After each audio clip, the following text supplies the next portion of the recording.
दर्शको नमस्कार. दर्शको राजमुद्राच्या समाजमुद्रा या विशेष सत्रामध्ये मी डॉक्टर सुजित येवलीकर आपलं सहर्ष स्वागत करीत आहे. दर्शको, आपण नेहमीच समाजमुद्रामध्ये मान्यवरांना बोलत असतो आणि त्यांच्याशी समाजातील घटना आणि घडामोडींवर प्रकाश टाकत असतो. तर आज आपल्यासोबत महाराष्ट्र राज्याचे माजी सहकार पणन आणि वस्त्रोद्योग ज्यांनी डिपार्टमेंट सांभाळलेलं आहे, ज्यांनी 10 वर्ष वसमत मतदारसंघाचं प्रतिनिधित्व केलं आहे, याशिवाय ज्यांनी साखर क्षेत्रामध्ये अतिशय भरीव अशी कामगिरी केली आहे. नुसतीच भरीव कामगिरी नाही तर ते राष्ट्रीय पातळीवर देखील अध्यक्ष राहिलेले आहेत. याशिवाय त्यांनी अनेक पुरस्कार देखील त्यांना मिळाले आहेत. आत्ताच त्यांना जीवन गौरव पुरस्कार देखील केंद्र शासनाचं मिळालं आहे. शिवाय शिक्षण क्षेत्रातील ज्यांनी भरीव कामगिरी केल्याबद्दल स्वामी रामानंद तीर्थ मराठवाडा विद्यापीठाने देखील साहेबांना जीवन गौरव पुरस्काराने सन्मानित केलं आहे. असे वसमतचे भूमिपुत्र तसेच आपल्या मराठवाड्यातील एक प्रसिद्ध नामवंत व्यक्तिमत्व आदरणीय जयप्रकाशजी दांडेगावकर आपल्यासोबत आहेत. मी आपल्या सगळ्यांच्या वतीनं साहेबांचं आपल्या स्टुडिओमध्ये स्वागत करतो. सर नमस्कार. नमस्कार. सर, हा जो भाग आहे हिंगोली जिल्ह्याचा, हा दुष्काळी भाग मानला जातं. तर आपण मागील 40 वर्षापासून 50 वर्षापासून इथं काम करता. दुष्काळ मुक्त करताना, धरणे आणताना, सिंचन क्षेत्र आणताना आपण कशी भरीव कामगिरी केली? आपण म्हणताय ते खरं आहे. हिंगोली जिल्हा हा सिंचनात मागासलेला आहे, शिक्षणामध्ये मागासलेला आहे, अल्पसंख्याक बहुल जिल्हा आहे आणि उद्योग जिल्हा आहे. माझ्या काळामध्ये मी या भागामध्ये सिंचन वाढवण्यासाठी विशेषतः वसमत विधानसभेमध्ये जास्त प्रयत्न केले. इसापूर धरणाखाली 7,000 एकर नवीन जमीन गिरगाव विभागामध्ये माझ्या काळामध्ये पाण्याखाली आली. इकडे पिंपराळा विभागामध्ये, महागाव विभागामध्ये जवळजवळ 3,000 एकर जमीन पाण्याखाली आली आणि पूर्णा नदीवर 4 बॅरेजेस प्रस्तावित केले होते, ज्याची पाणी परवानगीसुद्धा मिळाली होती आणि त्या माध्यमातून 10,000 हेक्टर जमीन पाण्याखाली येणार होती.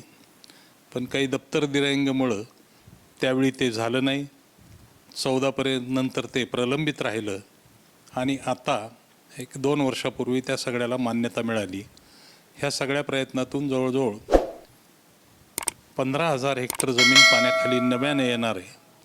तसंच एक प्रस्तावित सिद्धेश्वर उपसा सिंचन योजना म्हणून एक योजना आहे.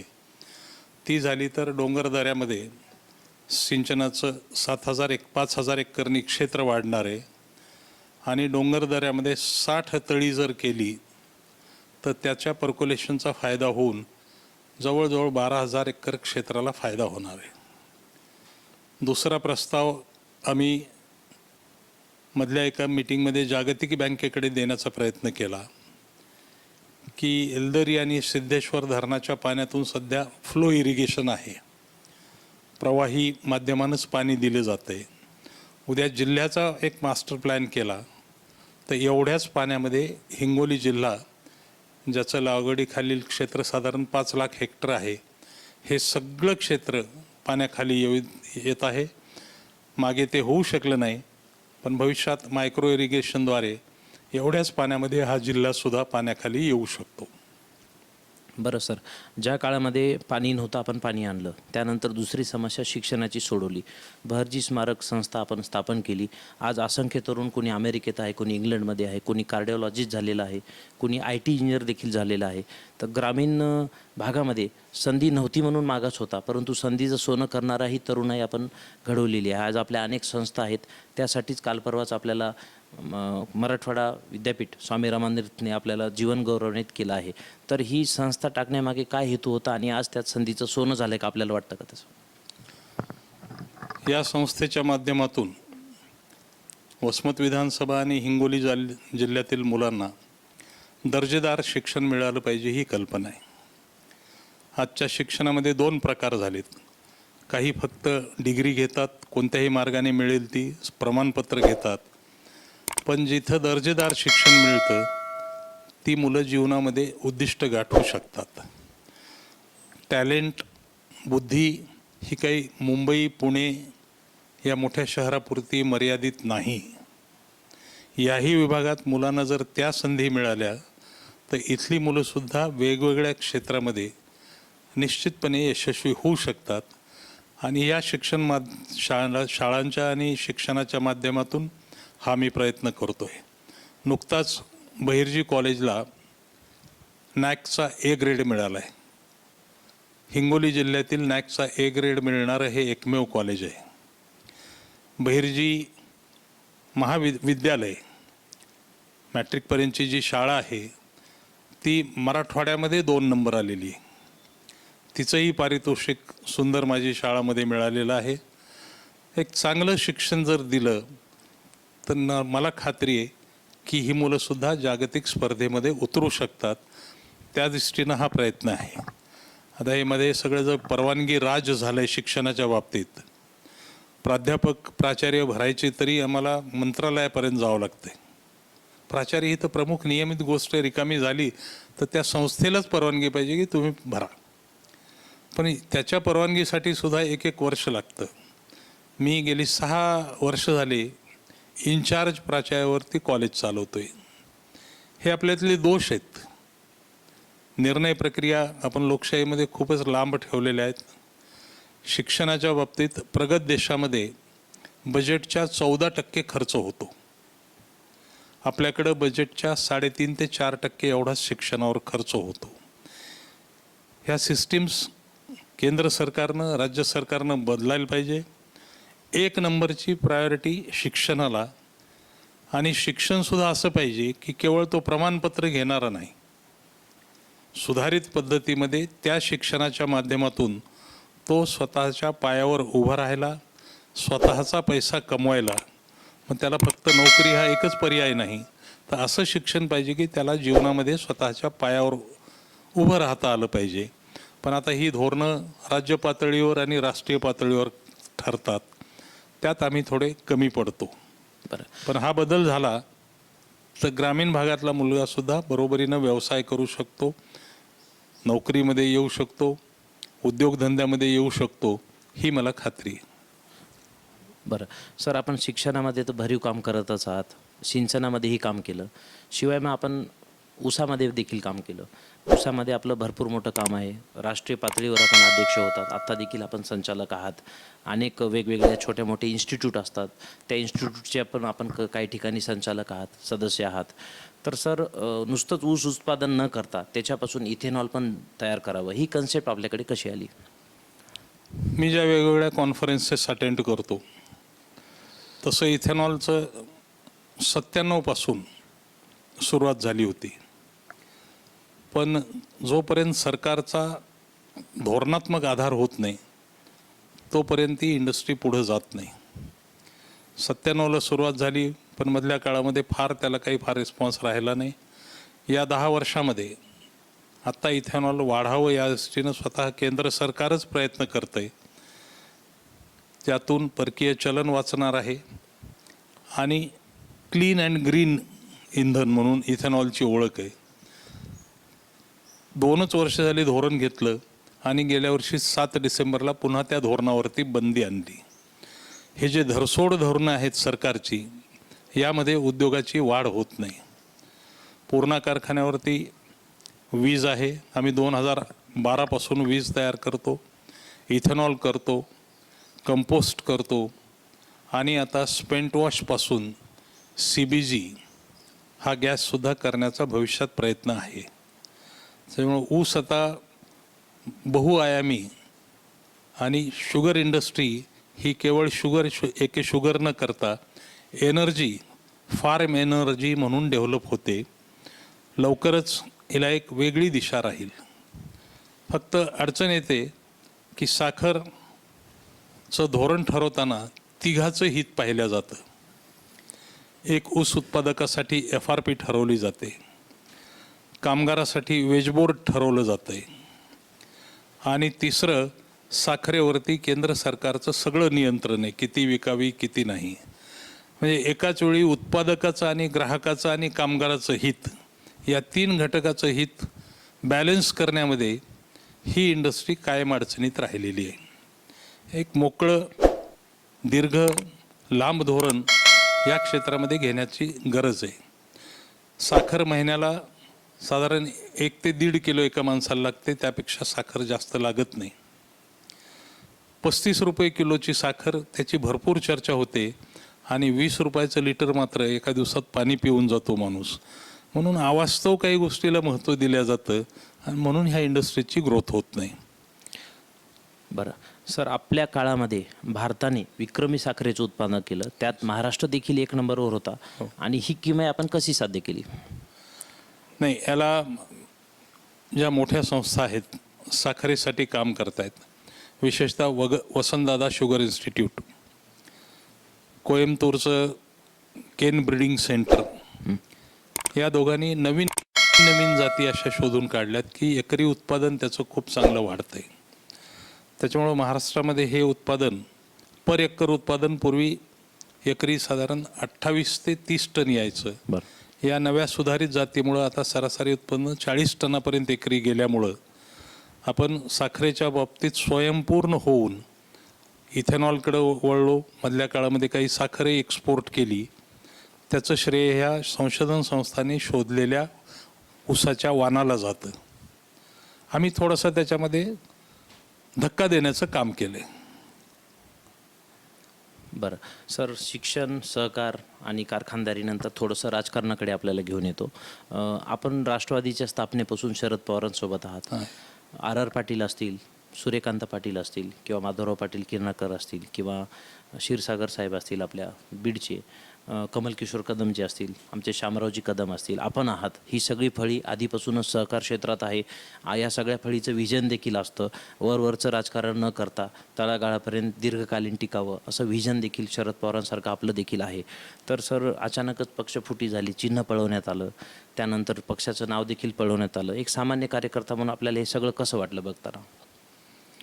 नाही, राजकारणामध्ये थोडं कमी जास्त चालतं, पण इतक्या गढूळ पद्धतीनं राजकारण, विशेषतः भारतीय जनता पक्षानं जे राजकारण हे केलंय, पक्ष फोडायचे. आता हे लहान शेंबड्या मुलाला माहिती आहे की शिवसेना ही बाळासाहेब ठाकरेंनी स्थापन केलेला पक्ष आहे. पण दुर्दैवानं ते निवडणूक आयोगाला कळत नाही, केंद्र सरकारला कळत नाही, आणि खरी शिवसेना ही शिंदेचीच आहेत म्हणतात. शरद पवार साहेबांनी राष्ट्रवादी पक्ष 10 जून 1990 स्थापन केला. हे देशाला माहिती आहे. राष्ट्रवादीची वाढसुद्धा पवारसाहेबांनी केली. आज जे काही भावी मुख्यमंत्री म्हणून राष्ट्रवादीमध्ये पोस्टर लागतात ते 3-3, 4-4 टर्म मंत्रिपदावर सगळेच होते. त्यावेळी ते राष्ट्रवादीवरची वाढ करू शकले नाहीत. 72 जागा एकाच वेळी आल्या होत्या, त्याच्या पुढं कधी जाऊ शकले नाहीत, आणि आज भावी मुख्यमंत्रीपदाची स्वप्न बघतायत. त्यामुळं अवास्तव वागणं नेत्यांचं. आणि या 2.5 वर्षात महाराष्ट्राचं राजकारण एवढं गढूळ झालंय की चांगला माणूस राजकारणापासून दूर जातोय. ही मोठी शोकांतिका आहे. सगळीच चांगली माणसं राजकारणापासून दूर गेली तर गावचा सरपंचापासून मुख्यमंत्र्यापर्यंत जर चुकीच्या व्यक्ती राजकारणामध्ये आल्या तर सामान्य माणसाला त्याची भाकरीसुद्धा पूर्ण मिळणार नाही. तुझ्याकडे 1 भाकर आहे, चल ठीक आहे, अर्धी भाकरी तू ठेव, अर्धी मला दे, ही वृत्तीसुद्धा येऊ शकते. म्हणून हा गढूळपणा दूर होणं ही सर्वपक्षीय नेत्याची जबाबदारी आहे. जाती आपल्या इथं 6 प्रमुख धर्म आहेत, 328 जाती आहेत, 4000 पोट उपजाती आहेत. पण या 2.5-3 वर्षात किंवा 10 वर्षात जेवढा जातीयवाद जाणीवपूर्वक प्रचार आणि प्रसार केला गेला आणि माणसामध्ये अंतर केलं गेलं, हे यापूर्वी कधीच झालं नाही. सगळेच गावामध्ये वेगवेगळे समाज असतात, गुण्यागोविंदानं नांदत होते. पण मताच्या भीकेसाठी, राजकारणासाठी हा जो वापर केला आहे, ज्यांनी कोणी केला आहे ते फार चुकीचं आहे. लोकांनी आता पुन्हा जेव्हा नेते चुकतात त्यावेळी लोकांनी सुधारून घेतलं पाहिजे आणि एकवटून राजकारणात जो गढूळपणा आला आहे, चुकीचे लोक राजकारणात आलेत, जे जाहिरातीच्या माध्यमातून, बऱ्याच वेळा शासनाच्या जाहिरातीच्या माध्यमातून स्वतःच्या इमेज बिल्डिंगचा प्रयत्न करतायत. इव्हन वोटरला सुद्धा एखादी कल्याणकारी योजना देताना त्यातून त्याचं पुढं कल्याण झालं पाहिजे आणि कधीतरी तो 10 वर्षानं तरी स्वतःच्या पायावर उभा राहू शकला पाहिजे. हे नियोजन पूर्ण बाजूला ठेवून सरकारी पैशातून वेगवेगळ्या योजना आणून फक्त त्याचा उदो आम्ही दिलं आणि आम्हाला परत त्याचं मत द्या, एक आमदार तर स्पष्टच बोलतो की हे जर तुम्ही नाही दिलं तर आम्ही ही योजना बंद करू. हे फार गढूळ झालेलं आहे महाराष्ट्राचं राजकारण आणि नेत्यांकडून सुधारण्याची आता अपेक्षा नाही. हे येत्या 1-2 निवडणुकात लोकच या वातावरणाला सुधारतील असा मला विश्वास आहे. सर, आत्ताच आपण निवडणूक आयोगाचा उल्लेख केला. माझा प्रश्न असा आहे की न्यायपालिका असेल किंवा निवडणूक आयोग असेल किंवा खेल मंत्रालय असेल, अशा राष्ट्रीय संस्थांमध्ये केंद्र सरकार कधी हस्तक्षेप करताना मागच्या काळात दिसलं नाही. परंतु मागच्या 10 वर्षामध्ये सरकारच हे डिपार्टमेंट चालवते की काय असं चित्र आहे. याबद्दल आपल्याला काय वाटतं? नावाला लोकशाही आहे, पूर्ण देश आणि राज्य हुकुमशाही पद्धतीनं चाललेलं आहे. साधी तक्रार जरी कोणी केली तर त्याच्यावरची खंडणीचे गुन्हे दाखल होत आहेत. वर तर ईडीच्या इन्क्वायरी लावल्या जातात, CIDच्या इन्क्वायरी लावल्या जातात, महाराष्ट्राच्या एन्फोर्समेंटच्या कारवाई होतात. पण मी तुम्हाला 2 उदाहरणं देतो. टोकाई सहकारी साखर कारखान्याच्या विरोधात एक सभासद 2.5 वर्षापासून भांडतोय त्यांच्या गैरव्यवहाराच्या विरोधात. 21 जूनला टोकाईची सभा होती. अध्यक्षांनी किंवा कोणी पोलीस स्टेशन करून त्याला अर्ज दिला की यांनी मला खंडणी मागितली आणि त्या सामान्य माणसाला सभेला येऊ दिलं नाही. दुसरं उदाहरण, पोफाळी सहकारी साखर कारखाना. तिथले घोडेकर आणि काही 2-3 शेतकरी 4 दिवसापूर्वी आले होते. तो कारखाना ज्यांनी घेतला तो सोडून दिला. लेखी पत्र दिलंय भैरवनाथ शुगरनी की आम्ही करार मोडतोय, तर आम्हाला हा पुढं कारखाना चालवायचा नाही.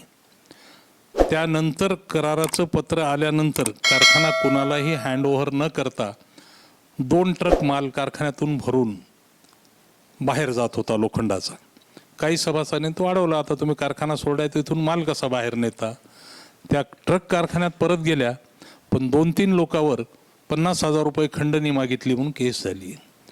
हे नक्षलवाद जो जन्मतो तो अशा कृतीतूनच जन्मतो. जेव्हा सामान्य माणसावरती असे प्रसंग येतात मग त्याच्या डोक्यात नक्षलवादाचाच विचार यायला लागतो.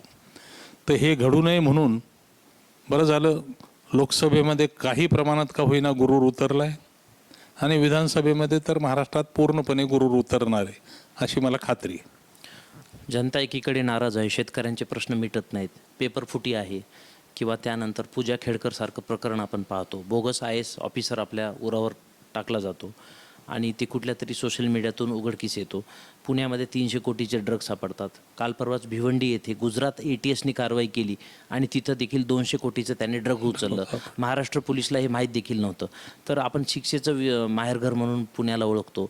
तिथं आज लहान मुलं 14-15 वर्षाची मुलं साध्या पांढरपिवरून आपल्याला व्यसन करताना दिसत आहे आणि व्यसन साधंसुद्धा नाही तर ते ड्रग्जचं विळख्यामध्ये पुणे अडकले की काय असं होते. आपण जुने जाणते आहेत, गांधीजींना आपण पाहिलेलं आहे, त्या काळापासून आपण राजकारण पाहता करता. तर ही एकंदरीत आपल्या देशाचं राज्याचं असं भविष्य कसं असेल? नाही, आज जरी भविष्य थोडंसं नेत्यांनी पक्षांनी अंधकारमय केले, ह्या सगळ्या गोष्टी ज्या कुणातरी मोठ्याचे आशीर्वाद असल्याशिवाय ह्या होऊ शकत नाहीत. 200 कोटीचे 300 कोटीचे ड्रग्जचे कारखाने ह्याच्या मागे कुणी ना कुणी असतं. फक्त ती नावं समोर येऊ शकत नाहीत. आपल्या इथल्या प्रोसिजर अशा आहेत की साक्षी पुरावं लेखी पुरावा असल्याशिवाय ते येत नाही. पण ही कारखानदारी कुणाच्या तरी आशीर्वादानं चालते. ड्रग्ज ह्या स्थानिक नेत्यांच्या आशीर्वादाशिवाय विकल्या जाऊ शकत नाहीत. हिंगोली जिल्ह्यामध्ये ओपनली मटका, दारू, अगदी पानपट्टीवर किराणा दुकानावर दारू मिळते. हे पूर्वी नव्हतं. राज्यकर्ते जेव्हा याच्याकडं डोळेझाक करतात किंवा राज्यकर्त्याचेच काही कार्यकर्ते हा व्यवसाय म्हणून करतात त्याचवेळी एवढी वाढ होत असते. त्याशिवाय ही सगळं होत नाही. पेपरफुटीचं प्रकरण आपण फक्त नीटचं खूप गाजलं, सुप्रीम कोर्टापर्यंत गेलो म्हणून आपणाला माहिती आहे किती परीक्षामध्ये गैरप्रकार चाललेत आणि नंतर त्याचं काय झालं, कोणाला सजा झाली का अजूनपर्यंत येत नाही. थोडंसं डेमोक्रॅटिक प्रोसेससुद्धा आपलं स्पीडी करण्याची गरज आहे. देशाच्या पंतप्रधानाचा 1983 इंदिरा गांधीचा खून होतो, सगळ्यांनी पाहिलेला खून, पण BN सिंगाला सजा व्हायला मात्र 98 उजाडते. ही जी न्यायिक प्रक्रिया आहे वेळ लागणारी, थोडी स्पीडी करण्याची गरज आहे. आणि प्रशासनामध्ये तर आमूलाग्र बदल.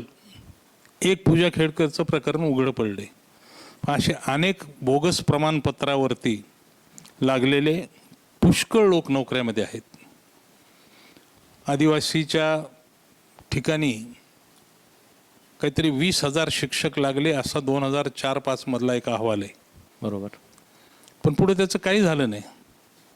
तर ही प्रशासकीय प्रक्रियेत सुधारण्याची गरज आहे, न्यायिक प्रक्रियेमध्ये गती आणण्याची गरज आहे आणि मूळ म्हणजे माणूसच सुधारणं गरजेचं आहे.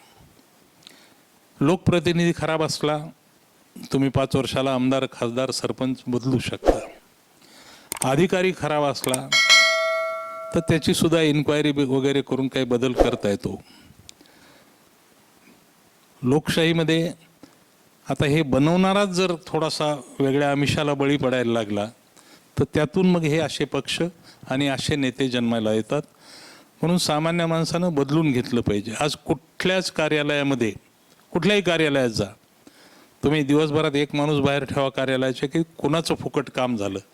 मला नाही वाटत काही चिरीमिरी दिल्याशिवाय कुठल्या कार्यालयातून एकही काम फुकट होते. भ्रष्टाचार हा जगाच्या स्थापनेपासून आहे, पण तो कधी झाकून गल्ली बोळातून चोरून होत होता. आज तर राजरोसपणे उघड प्रत्येक गोष्टीचे भाव ठरलेले आहेत. गुत्तेदारीची कामं घ्यायची तर टक्केवारी काही लोकांच्या म्हणण्याप्रमाणे 43% जाते. काही लोकांच्या म्हणण्याप्रमाणे जी इथून मंत्रालयापर्यंतच्या मंजुऱ्या आणण्यासाठी 43% जाते असे काही लोक बोलतात. हे जर असंच राहिलं तर ते काम 100 रुपयाचं काम आणि त्याचे 43 रुपये जर वाटण्यात गेले तर उरलेल्या 57 रुपयात काय काम होणार आहे आणि काय दर्जा अपेक्षा करावी. समृद्धीसारखा रस्ता ज्याचा खूप गवगवा केला, मीच बातम्याला बघितलं की त्याला खड्डे पडले. आमच्या इथला हा औरंगाबाद रस्ता आहे. औरंगाबाद रस्त्याला किती ठिकाणी तरी क्रॅक गेले 2 वर्षात. सिमेंटचा रस्ता किमान 25 वर्ष खराब नाही व्हायला पाहिजे. बरोबर. पण हे वास्तव आहे, आपण बघतोय. इन्क्वायरी लागल्या तरी पुढं कोणी याच्यात गुन्हेगार सिद्ध झाला आणि तो ब्लॅकलिस्ट झाला असं होत नाही. म्हणून या सगळ्या सिस्टीममध्ये बदल होण्याची गरज आहे. सर, व्यवस्था बदलण्यासाठी आपल्याला व्यवस्थेतच जाऊन काम करावं लागेल. हो. यासाठी जर शरद पवार साहेबांनी आपल्याला आदेश दिला आणि पक्षाने तशी जर आपल्याला संधी दिली तर आपण विधानसभा वसमत लढवणार का? कार्यकर्त्यांनी आग्रह केलाय आणि आता पवार साहेबांनी आदेश दिला तर विधानसभा ही लढवावी लागणारच आहे.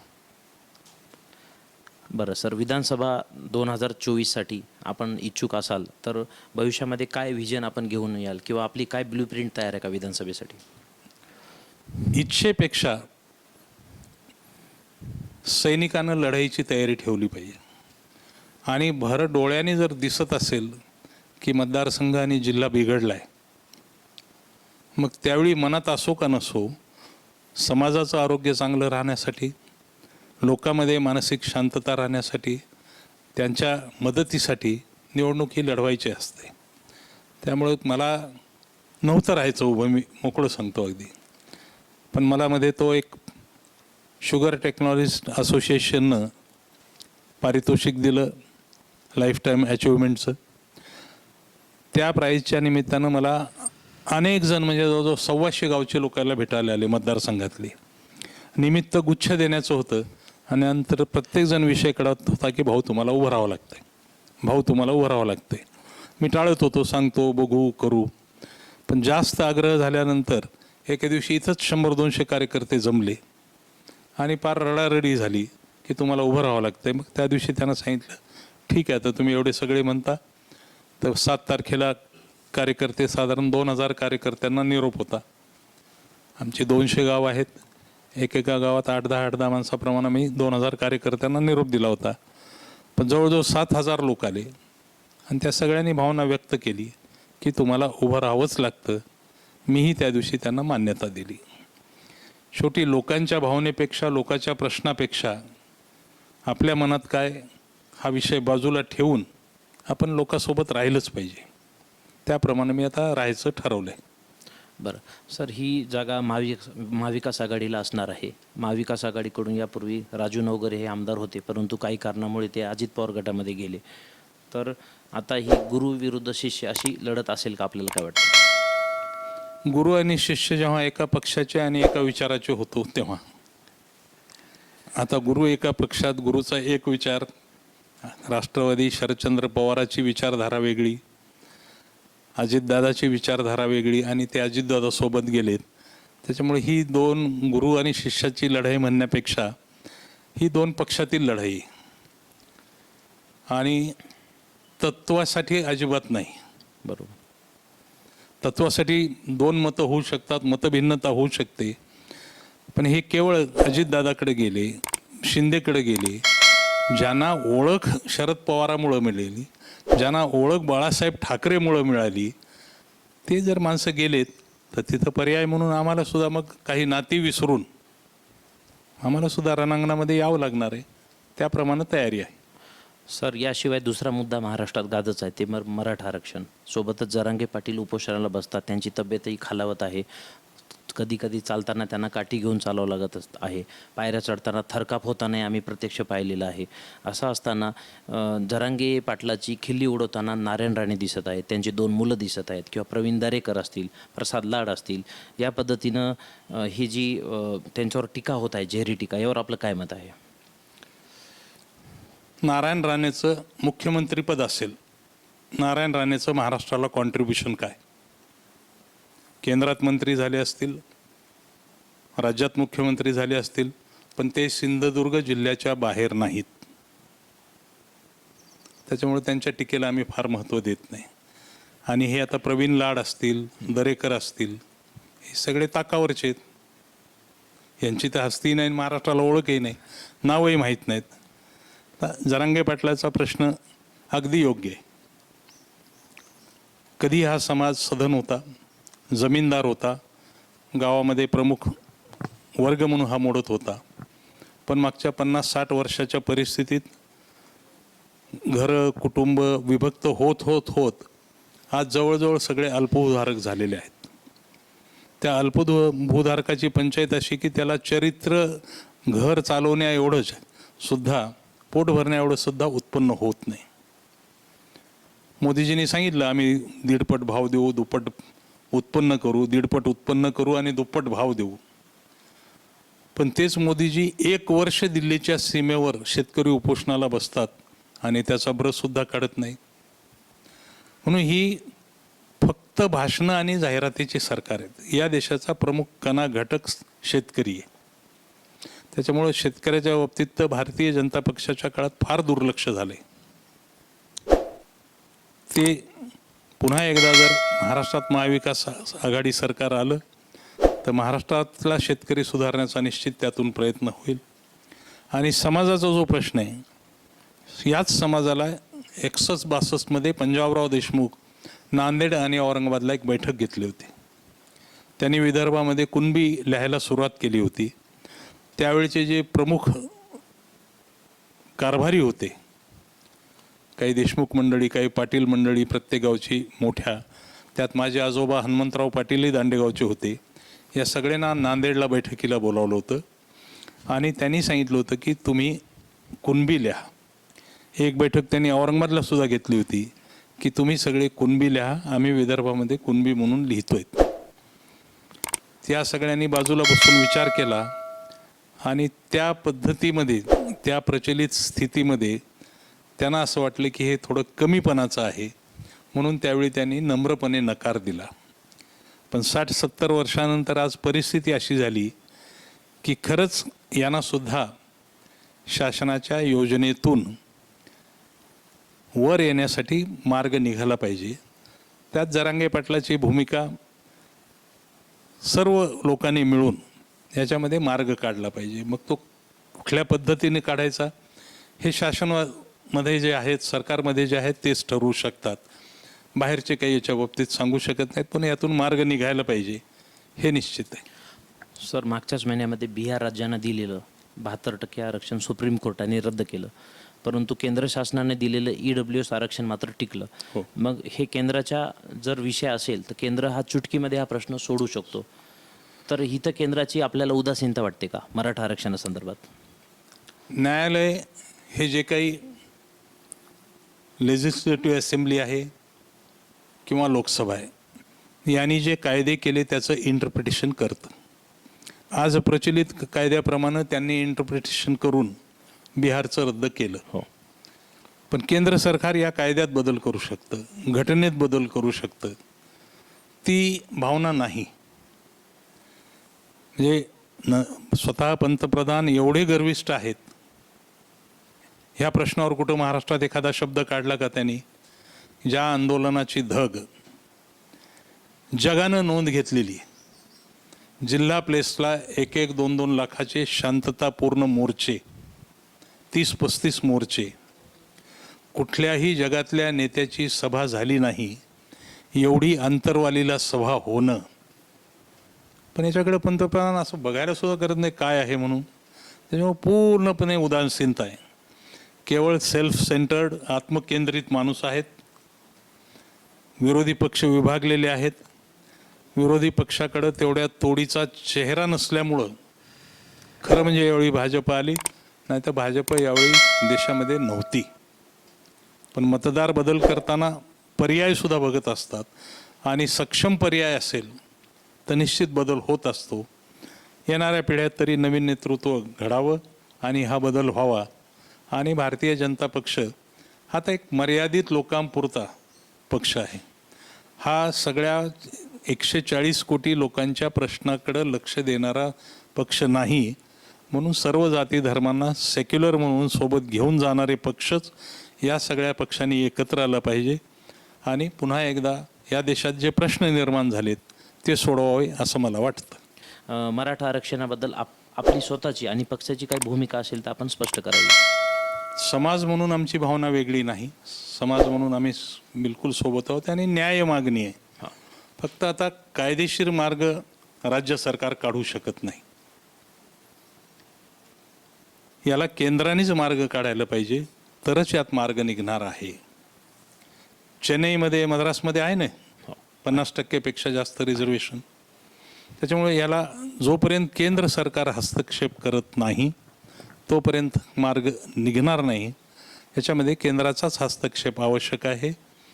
तो झाला तर निश्चित याच्यात मार्ग काढू शकतो. बरं सर, जाता जाता शेवटचा प्रश्न आहे की आमच्या चॅनलच्या माध्यमातून आपण हिंगोली, नांदेड आणि वसमतच्या मतदारांना आणि तसेच महाविकास आघाडीतर्फे जनतेला आपण काय आवाहन करसाल? मी एवढंच आवाहन करेल की तुम्ही सगळ्यांनी महाराष्ट्राला गेली 25-30 वर्ष बघतायत. 14मध्ये जे म्हणत होते कुठे नेऊन ठेवला महाराष्ट्र माझा, मी जनतेला तोच प्रश्न करून ठेवतो की आता 10 वर्षात तुम्ही बघा कुठं नेऊन ठेवलाय महाराष्ट्र हा. म्हणून पूर्व वैभव, पूर्व सामंजस्य, पूर्व सगळ्या गोष्टी आणायच्या असतील, माणसं गरिबीला भीत नाहीत, पण माणसं मानापमान, डिफरन्स, एकमेकामध्ये भांडणं लावणं ह्याला अजिबात पसंत करत नाहीत.